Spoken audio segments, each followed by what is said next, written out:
My name is Majd. I arrived with my family since January.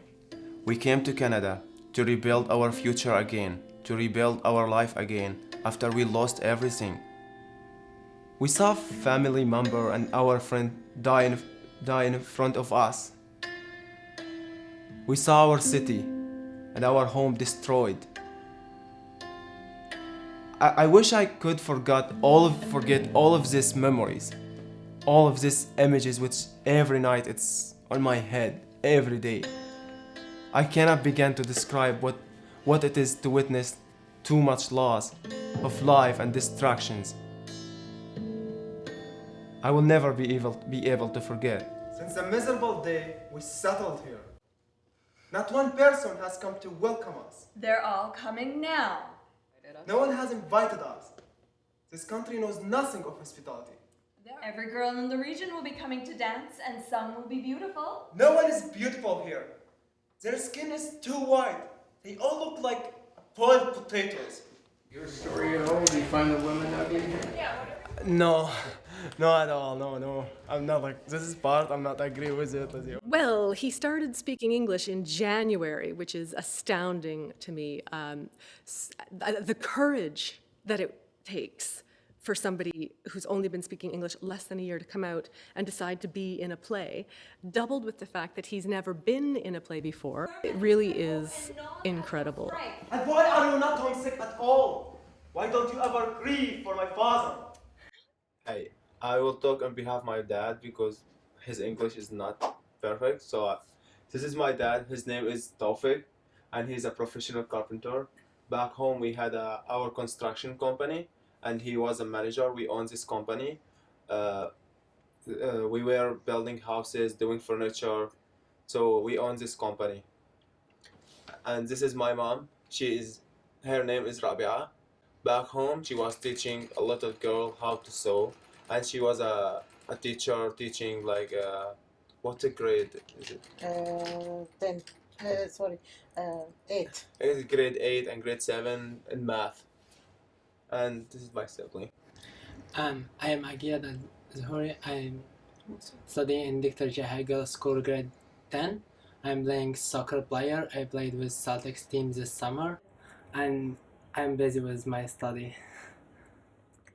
Hi, I am Ranim. I'm Zahuri. I am 18 years old and I study in Dr. J High School grade 11, and I helping my mom for her sewing and her cookies every time, and I am so busy for my study.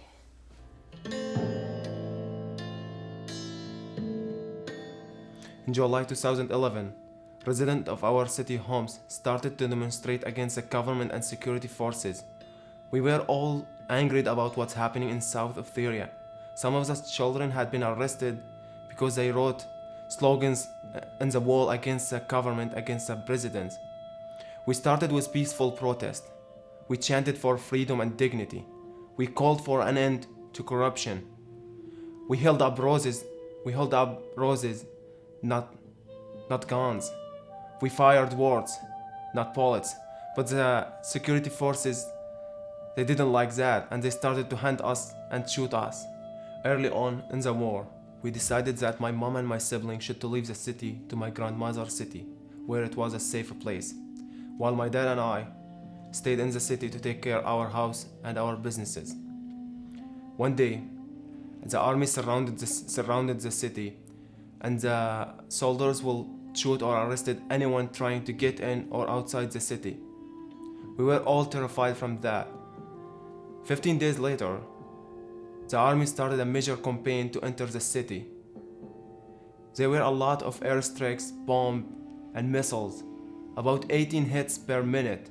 Average of 75 people died every day. I will never be able to forget what's happened in the first day of the siege. The sound of the missile and bomb had stopped for 2 hours, so the people there started to get out of their houses to get some supplies and some food. My dad asked me to go grab some bread. I was walking down the street and seeing the destruction everywhere. I got the bread from the store, while I'm heading back to our house, I start hearing a sound of warplane.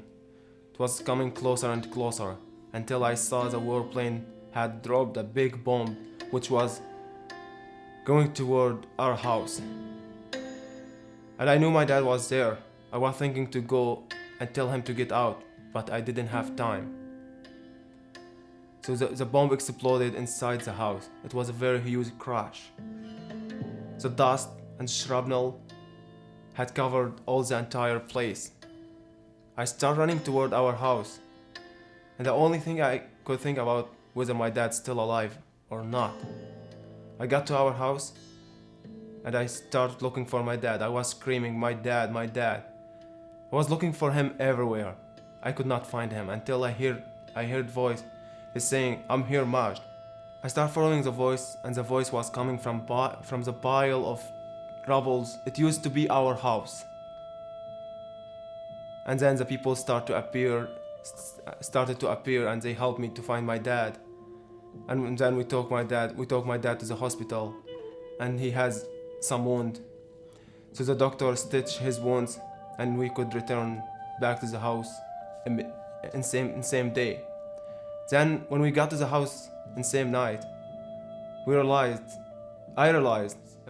if my dad could survive the big bomb underneath all of this rubble, then we should not care about what did we lost, because we're still alive and he's still alive.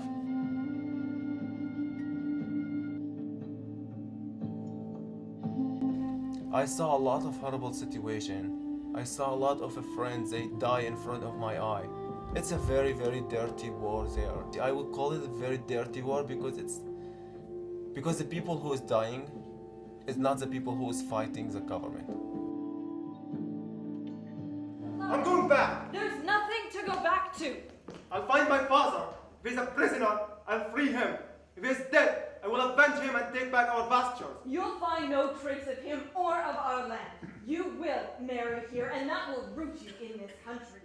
We were really lucky to have Majd come out and audition, and it's been such a pleasure to have him working on the show and bringing such a unique perspective to the role as well, because the characters really are from away and they are dealing with being somewhere that is not their home. Majd has been able to bring a lot of his own experiences to that. We reached Damascus. It was a safer place. So then we decided we had to leave to Lebanon because we could not survive in Damascus because we could not find job. And also the war was coming closer and closer. So when we entered Lebanon, we entered with our clothes. We didn't have anything with us. It was like nothing. We lost everything. And the life in Lebanon, it was very safe because I renewed it with my family again, with my mom and my sibling again, and we were all together again after all this suffering. But there were a lot of difficulties.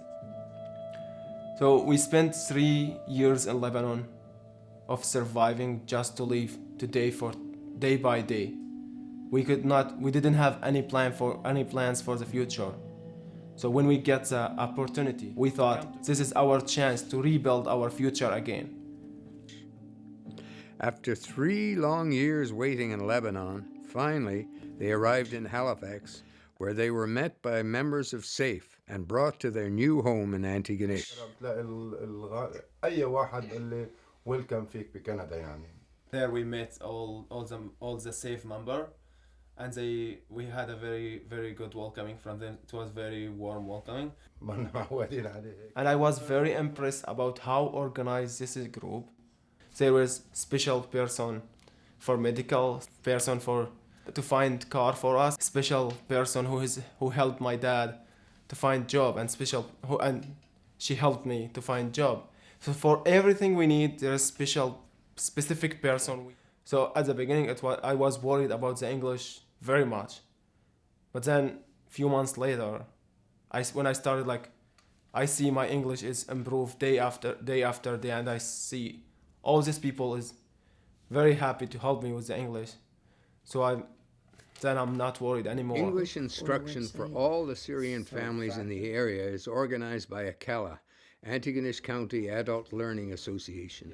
They organize and train community volunteers and together with SAFE and other community groups make every effort to help these new Antigonish families resettle in the area. We made wars over there. It's all we ever did. Even with ourselves. You have changed your name. You imitate the manners of the people here.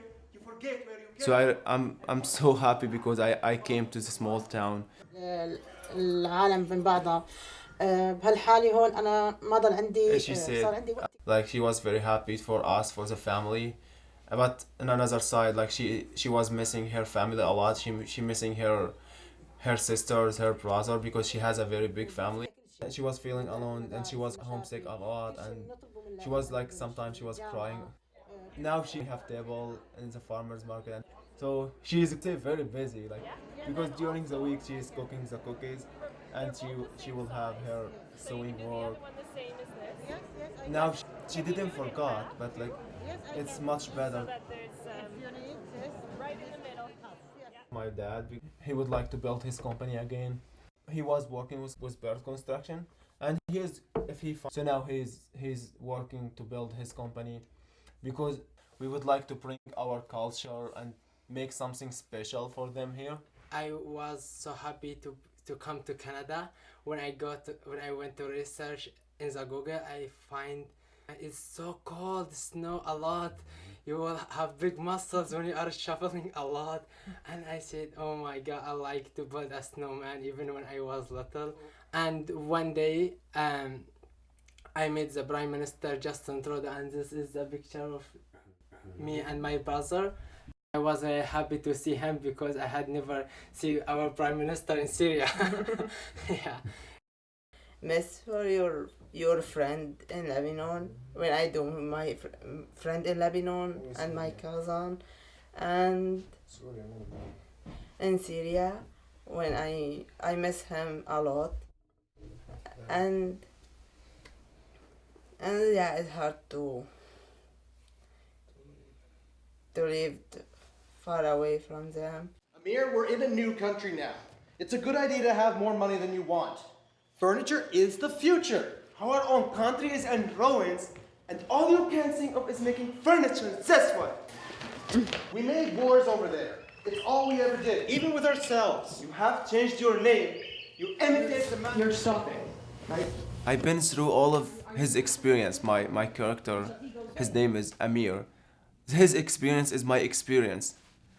So it was very easy for me to understand his feeling. I understand what mean like to be a refugee in another land, or to be in a place but you don't like to be in because you like to go back home and continue your life. I understand this feeling very well. I think theater can be a healing thing for people, particularly community theater, where people can come in and be part of a group, part of something that is larger than themselves, and working together really hard to make something beautiful and important.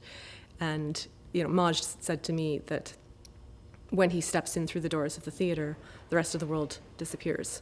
The process of learning to act or of learning to pronounce the word, I really understood the magic of the theater.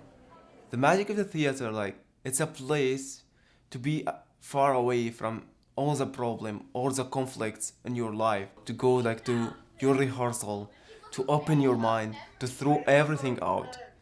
It was a world I can't live in for a few hours before I head back to my normal life.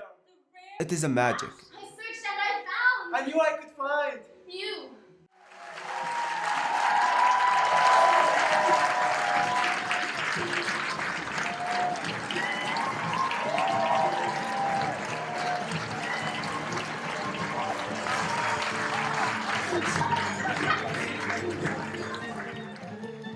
Here we are in a small community, so everyone will be welcoming for you.